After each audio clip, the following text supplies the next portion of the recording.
today. Let's take a listen. I know you take a lot of pride in seeing your receivers play well. Devin Funchess has seemed to really embrace the physicality of his routes and getting those extra yards. Does that give you a little bit of an enjoyment to see him kind of truck sticking people out there? It's funny to hear a female talk about routes. Like, it's funny. But fun is coming along, man. We're gonna. This is a big game for him.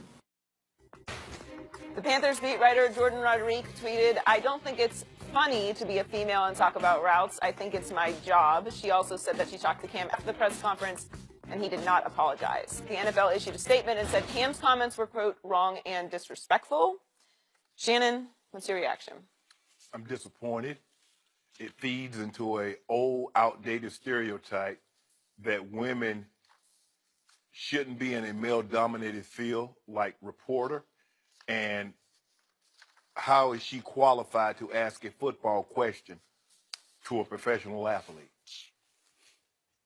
For me, Skip, having played in the NFL for 14 years, I didn't know a whole lot of female beat reporters, but Lynn DeBruin did work the beat at the Broncos. Rest her soul, she passed a couple of years ago. I paid her the same respect that I gave Adam Schefter, who came in with me in 1990. Yep. Woody Page, Mark Kisler. Yep. I gave them the same respect. She asked him a football question. I would assume that if she's in a NFL locker room, the 5th week of the season, there's a pretty good chance she's a reporter, and she had to go through probably a more strenuous interview than a male for the simple fact she is a female. And her editor, Skip, Maybe. no, ain't no maybe, not. Skip. For the sake of because we still have this situation. We shouldn't even be discussing this. This should be a non-issue in 2017. And people think, and I get that. A lot of, well, you never played. Okay, just because I never played, does that mean that I can't watch and see and understand what's going on? Skip, she did not ask him, hey, Cam, when Funchess run that skinny post, is it inside leg up in 7 steps or outside leg up in 7 steps? She didn't ask him that. She didn't ask him when Funchess ran the out route, is he 10 rolling to 12 or is he 12 rolling to 14? That's not what she asked. She asked him a football-related question. Says, seems like Devin Funchess is embracing the physicality of his routes. Now, to me, that's a pretty deep football question. Hey. I liked it. So did I. It didn't qualify as a dumb question. No. I hear a lot of dumb ones. Yes. You get a lot more dumb questions, Skip. You know, you get to the Super Bowl, you get a lot of people that's really not reporters. They ask you, what's your favorite color? Will you marry me? And all kind of foolishness.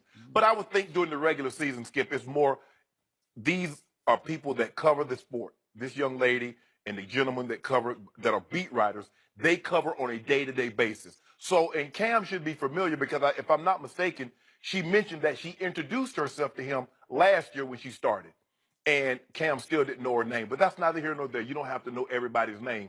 But I think there's a certain level of respect that you should give her for the simple fact she's doing her job. She didn't ask him what's the ingredients in ratatouille. I know some people think that's, you know, women, hey, You would know the answer to that question. I like ratatouille. Right? Yeah. I don't really like ratatouille, but I just happen to know some of the ingredients that goes into it. Skip, this is sad because you remember in 2012, he also called a female reporter sweetheart. Cam, it's 2017. Women are embracing and getting into male-dominated fields. If you know, I don't know if you follow Skip, but for the first time, they had a female that completed the Marine infantry training. So she's going to be, first time, a lady. Give the lady credit. Cam, don't be disrespectful. And it's funny asking, Skip, I could see if she was asking him smash concept. Well, Cam, on the smash concept, when you got the guy to run the 5-yard hitch, to hold the corner in cover 2, and you got the smash hit, which is the 7 right by, Skip, she wasn't getting all technical like that, Skip. And even if she did, how do you know that she doesn't go home and look, watch stuff? How do you know that she doesn't have a former professional a football player helping her understand route concepts? How do you know? You're assuming because she's a female, she couldn't possibly know what's going on. She asked him a football-related question. Give her a football-related answer and move on. Hey, say Funch is going home. He's from the Detroit area. Hey, he grew up watching Barry Sanders, watching Megatron. He's going to have family and friends, so he's excited. I'm glad to see. And plus, He's been coming in early. He works on his routes before practice, after practice. Keep it like that. But to seeing that her asking a question is beneath you answering it because you chuckle like, it's funny. Ain't anything funny. She asked you a football-related question. She deserved a football-related answer without the chuckle and without the taken abackness. Before I answer Joy's question, if you don't mind, Joy, I would like to hear your thoughts on this before I go. Well, I think Cam is incredibly immature, which he's exhibited not just in this situation, but throughout his career. It's really disappointing for me. I think that the NFL is better when Cam Newton is playing at his highest level. He's a superstar. He's entertaining, and he brings a factor to the NFL as a black quarterback that is needed. Right. And I'm a huge supporter of his. It's disappointing. I mean, you see the reactions to this all the time whenever women's credibility is questioned. To me, it's not surprising. We're going to talk about Terrell Pryor a little bit later on in the show. Things like that don't surprise me. It saddens me, but it doesn't surprise me. So overall, I'm disappointed. I think it's obviously very disrespectful. And she's a beat reporter, so, you know, it's a little inside baseball. But that's a person that follows the team every single day. Their job is to write and cover that specific team every day. Second year on the beat. And she's, she's been there for a year. Now, to not know her name or something, you know, there's a lot of reporters that have to deal with every day. That to me doesn't bother me. It's just his reaction to it is very dismissive. And if he had dismissed all of the reporters, which sometimes athletes do, you know, reporters sometimes get upset with the way that they're treated by athletes. And that's more on us, you know, being maybe sometimes we're a little too sensitive and the athlete is upset. But he singled her out. He reacted to her and specifically said he was laughing because she's a woman asking that question. About routes. And there are men in this business who have not played the sport that they cover on any competitive level at all. Many, of course. So it's, you know, it's disrespectful, but it doesn't surprise me. I mean, I have many friends in the business, and my experience, I mean, I've been in the business 10 years. I started as an intern in Miami and sports radio, and I've dealt with it on every level. It's a part of the business, unfortunately, but it's sad to see it on this level. And more importantly, like, we just don't need this right now, Cam. Like, there is enough going on now. You have to deal with this. It shows his heart, unfortunately, because you could tell it was a natural reaction to her asking the question. He did. He revealed himself. Right. And at this point in his career, you can't use the excuse that he's not used to being around female reporters. So it's, you know, it's still where we are. It's 2017. Unfortunately, it's still where we are. But I tell all young women that are getting into the business, they're going to deal with this on some level. You know, you have to carry yourself with respect, care about your reputation. And unfortunately, as a woman, you have to be smarter and better. And you have no room for mistakes or error. And you have to try harder than everyone else in the room. But it's just disappointing. So just for the record, what's that? I'm just trying to figure out, Skip. We went from 3 weeks to Cam. What's wrong with Cam? Cam playing great, winning against the Patriots, to this. Have we ever seen a quarterback? I actually think there's a connection to what you just laid out. I think that's what just happened. But real quick about Joy. I occasionally have to bite my lip on this show in breaks when we have an athlete or an ex-athlete come in and sit down and refer to Joy as honey or sugar or maybe sweetheart. And it just grates on my nerves. And I haven't said anything. I've told her I don't like it, and she rolls with it. But just for the record, she grew up in a household with an older brother who's now residing alongside you in the Pro Football Hall of Fame. So she gets it, you know? She can talk it, feel it, know it. She knows football. She knows basketball. She knows sports. Right. So back to Cam Newton. I'm with you times 10. On disappointment, frustration with, because this man has star power to him. He has charisma. He has a huge 1,000-watt smile that can light up any room or any stadium. He dabbed 2 years ago, and it just took over the NFL. And it was fun, man. It was fun to watch. Even if I was rooting against him, you couldn't help wait for the dab. Right. And he had a whole lot of reasons to dab that year, didn't he? Yep. And I want him to get it, and he's now 28 years of age in his 7th NFL season, having won a national championship at Auburn. So he knows the media. He's been dealing with media for a long, long time. Right. And he still doesn't get it. And what frustrates me the most is lack of leadership, whatever those things are, intangibles or skills or whatever, whatever, I'm over the top. I love Dak Prescott, but what do I love most about him? His leadership abilities. He took over the franchise as a rookie and he changed the whole culture of it in ways that Cam is still struggling to change in Carolina. And remember, right out of the box as a rookie, he had quotes about, it's too long to read, but there's a big quote in ESPN, the magazine, about how he's a lion and nobody else on the team is a lion. They don't get it. And in the end, he said, I'm just trying to get everybody else on my level. This is 2011. And then he got frustrated after those 2 huge games. Remember, he threw for 422 at Arizona in his first ever NFL game and backed it right up against Aaron Rodgers back in Carolina with 432. And, man, we all thought, whew, this is it. Yep. Behold, Cam Newton, ladies and gentlemen. This is it. He's going to revolutionize football. And he did, running the football. And he did win an MVP 2 years ago. But remember the long dry spell in there when he would sit on the bench and sort of remove himself from the mess that is the team, and he put the towel over his head like, I don't want to associate with you guys. You guys, I'm above you guys. You're all beneath me. And now it comes all the way to, he had such a hard time last year, such a hard time early this year. Now back to your point, he finally had a breakthrough, breakout, big game. He beat Tom Brady at Tom Brady. He was really good in the game, Cam Newton. And I started thinking, is he just feeling himself now like he's back in charge? Remember, that's his weekly media session. It was not a one-on-one interview. Right. This is the one that's going on SportsCenter, right? Yep. This is the highlight show interview. Correct. That you're forced to do as the face of the franchise every Wednesday. Quarterback gets up at the big podium. He gets to the podium. And he has been sitting on a hot seat for about a year and a quarter until this week. And I started thinking, well, is he just sort of back in charge now? Like, I can sort of get away with anything? Am I surprised that he thinks like that? No, because I'm here to tell you a bunch of players. Of course think they do. like that. Yeah. You know it, and I Yeah. know it, and you definitely know it.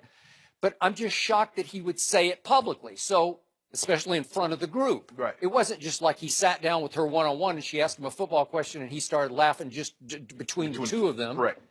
Although that would have been just as bad, but at least he humiliated her in front of the world, basically. Of her peers. And all of her peers.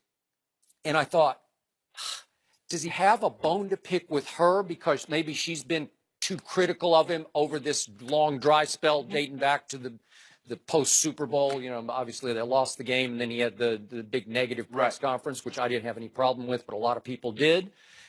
And no, he didn't even really know who she was because she confronted him thereafter, and she's been the beat reporter since October, so it's about a year, full year.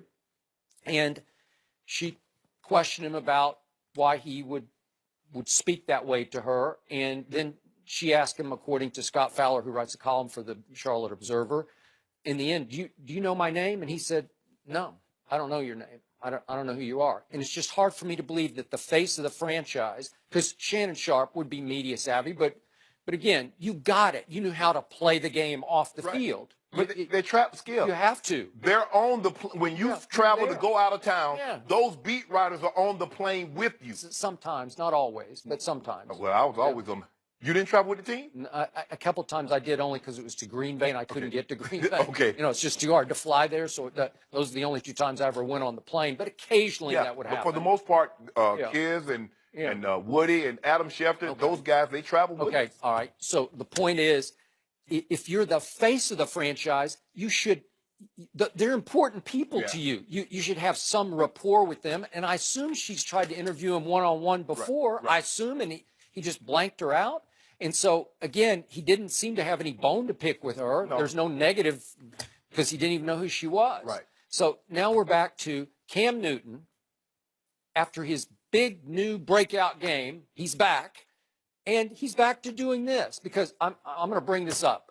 There's been some kind of cloud over him the whole time. And I can go all the way back to when he won the backup job behind Tim Tebow at Florida. And then remember he got busted for Computer thing? Yeah, it was the computer thing where he was he was charged with felony burglary and larceny and obstruction of justice, and they kicked him out of Florida. He got out of the charges. He did the diversion program.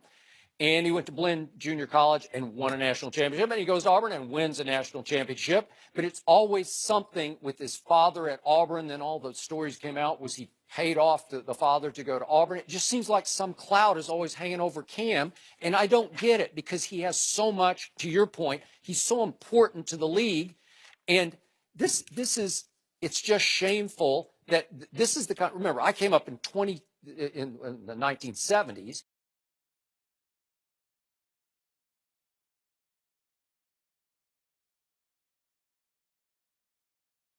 But in my 20s, this was a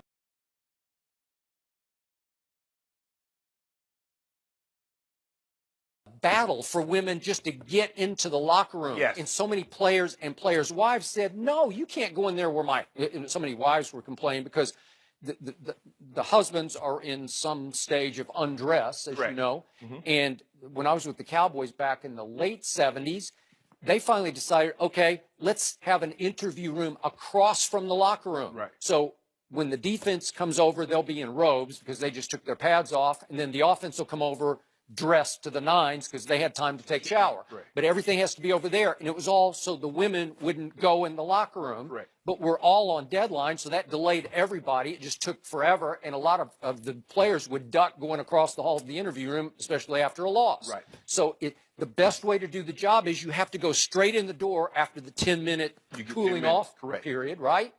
And we're on the fly because we're trying to make deadlines. So we want quick interviews as you're getting dressed at your locker. Or undressed. Or undressed. And I don't know how you guys dealt with that. Was that an issue for you? It wasn't for me, Skip. I understood it was a part of the job, and I tried to make it my business to know all the people because they were there on a regular basis. And I think for the quarterback, that would be very beneficial for you as the face of the franchise to try to remember as many names as you possibly can. And even if you don't, never be disrespectful. Skip, I'm big on respect because I don't ask any more than I'm willing to give. I ask that you allow me to do my job, and in turn, I'm going to, you would want that same reciprocated to you. But for Cam to like, it's funny hearing a woman ask about routes. I mean, it's football. She's a reporter for a football beat reporter for a newspaper that covers football. And if she was a beat reporter that covered baseball, I would expect her to ask a baseball question. So I don't get what he thought was so funny about it, except the fact that she is a female, and female don't talk routes. They talk about wins and losses and my favorite team, and I like Tom Brady because he smiles and all that other foolishness. But she's not like that. She's different. And for her to get into this clearly, and reading I read the Scott Fowler's piece, she's like studies tape. Yeah, she knows she got intrigued by football back. This still faded for me, but Boise State beat my Oklahoma Sooners 43-42. It was January 1st of 2007. Yeah. And Statue of Liberty, and she wanted to know, how did that work? Statue of Liberty. And she started to study it, and he pointed out that she spends lots of time sitting with the more thoughtful Panthers trying to figure out X's and O's. Right. So she's trying to understand what a 3 technique is in a defense, which is the under tackle. Skip, I don't think any less of a female because this or that. That's not how my mind isn't wired like that, Skip. I don't.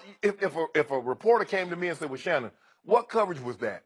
Or I'm explaining to him and say, "Do you understand why they call it?" If someone says, "Okay, Shannon, what's cover 6?" Cover 6 is quarter halves. Hence, you got quarters on one side, which is cover 4.